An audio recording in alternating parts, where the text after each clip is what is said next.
Bonjour à tous les amis, on va étudier l'étymologie qui est l'origine des mots et la sémantique qui est le sens que l'on donne aux mots. On va s'attarder sur un domaine que j'aime particulièrement parce que je suis tombé dans la marmite pendant les grandes vacances avec un certain Alex Cormack d'abord, puis avec monsieur Hugo Jacomet pour rendre hommage à ces deux messieurs, même si bon.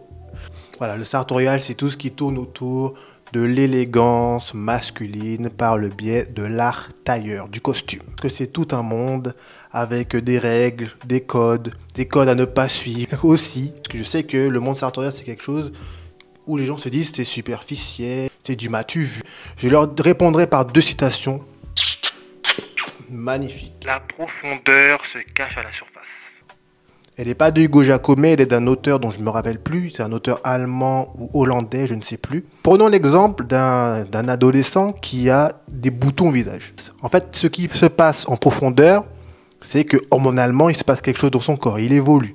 Donc à la surface, ça se répercute sur le fait qu'il ait des boutons. Passer pour plein d'autres choses, par exemple quelqu'un qui se mutile, ça cache quelque chose en profondeur. Quelqu'un qui souffre d'une addiction, ça cache quelque chose en profondeur. Parfois, peut-être que quelqu'un de bien habillé, c'est quelqu'un qui, au fond, se sent bien. Deuxième citation, les amis, que j'aime aussi particulièrement. Il ne faut pas que le vêtement te précède, Oui. il faut qu'il t'annonce. C'est ça. Joliment dit. C'est beau ce bien que joué, je viens de dire. bien Hein. joué. Il ne Hugo. faut pas que le vêtement te précède, il faut qu'il t'annonce. Et ça, tu vois, c'est Bonnet qui me disait ça pour les lunettes, et ben ça vaut aussi pour les vêtements. Si un costume peut être très beau, mais s'il est trop chatoyant, trop pétant, il va te précéder. Je suis d'accord. C'est-à-dire, ils vont pas dire On ah va j'ai voir rencontré le costume. Alex, Ouais. j'ai pas rencontré Alex Cormack qui est un mec bien, j'ai rencontré un mec avec un beau costume. Et c'est pas ça qu'on veut. Ce qu'on veut, c'est que les gens, ils aient au contraire, c'est que le costume t'annonce. Donc les gens soient intrigués par la manière dont tu t'habilles et qu'ils disent « Ah, j'ai rencontré Alex, il est élégant, mais en plus, il est vachement intéressant. » Tu vois, c'est une petite nuance comme ça. Donc, je garde cette formule-là. C'est une punchline.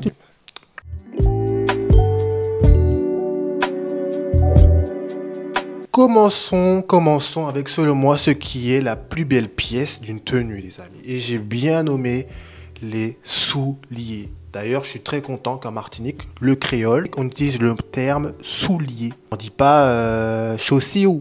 Ah, il prend chaussure, c'est bizarre. On dirait il prend soulier, tu vois.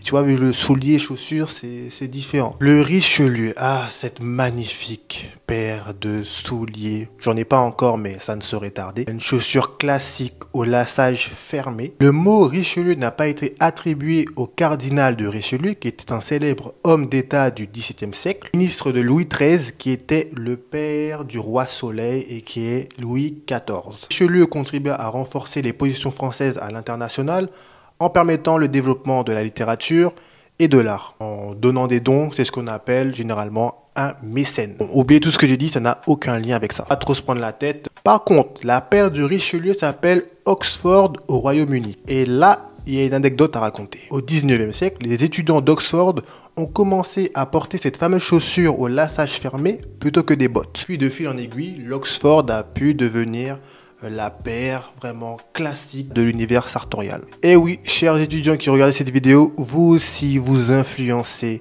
le monde. Souvenez-vous de Tiananmen. Bravant une fois de plus la loi martiale, il se dirige vers la majestueuse place Tiananmen, rejoindre ceux qui ont veillé, près de 200 000 étudiants qui soutiennent les grévistes de la faim.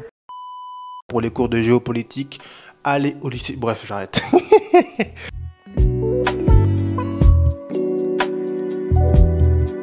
Le mocassin, c'est ma paire de souliers préférés. Mocassin, pampi, j'aime. Sleeper, j'aime aussi. Penny loafer, j'aime, mais ça dépend de la matière. Mocassin vient tout droit d'un groupe de langue amérindien où on dit macassin ou mocassin, ce qui signifie tout simplement chaussure. À l'origine, les mocassins étaient des chaussures en cuir confortables et légères.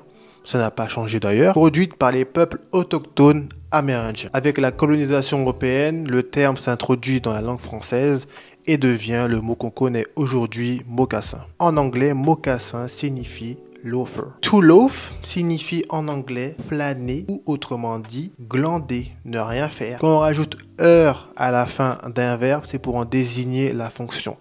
Par exemple, to teach, a teacher, to fight, a fighter. To loafer, ça veut dire glandeur. Tout ça parce que la chaussure est facile à mettre, confortable et agréable. Il n'y a pas de lacet en fait, tout simplement.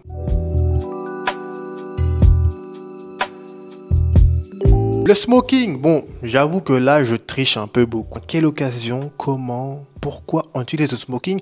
Et vous verrez que c'est très intéressant. Le smoking est généralement utilisé dans les soirées formelles, les remises de prix. Parfois, ça se peut quand le marié aime bien lors des mariages, avec le fameux nœud papillon noir des familles. Ce qui est intéressant là, c'est que lors de toutes ces soirées formelles, tous les hommes doivent porter le smoking noir avec le nœud papillon noir afin qu'ils puissent tous se confondre. Et c'est là que le charme s'opère parce que du fait de l'harmonisation vestimentaire des hommes, ça permet de relever l'élégance féminine pour qu'elle soit encore plus visible. Voilà, donc le smoking, gentleman. Le smoking égale gentleman.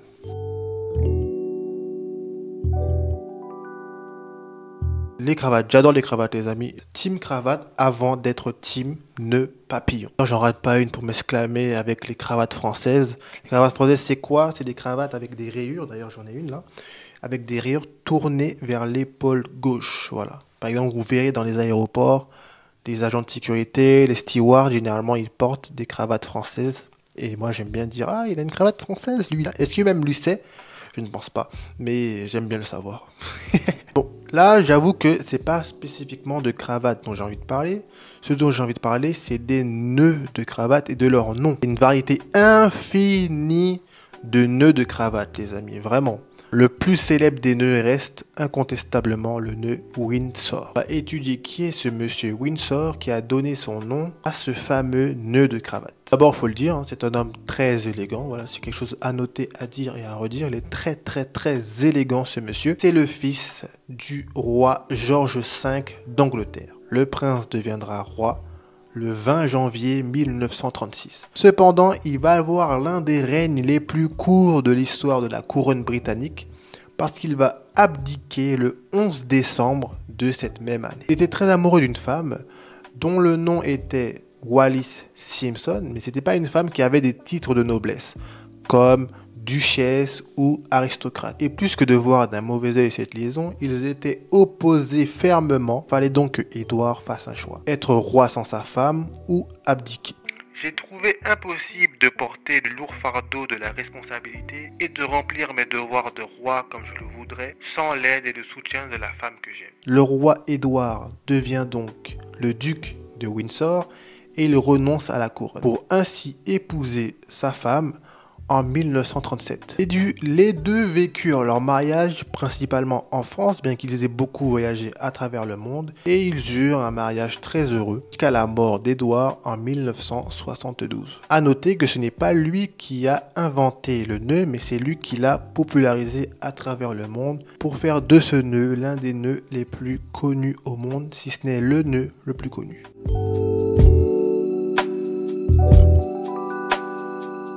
La profondeur se cache à la surface. Le vêtement ne doit pas te précéder, il doit t'annoncer.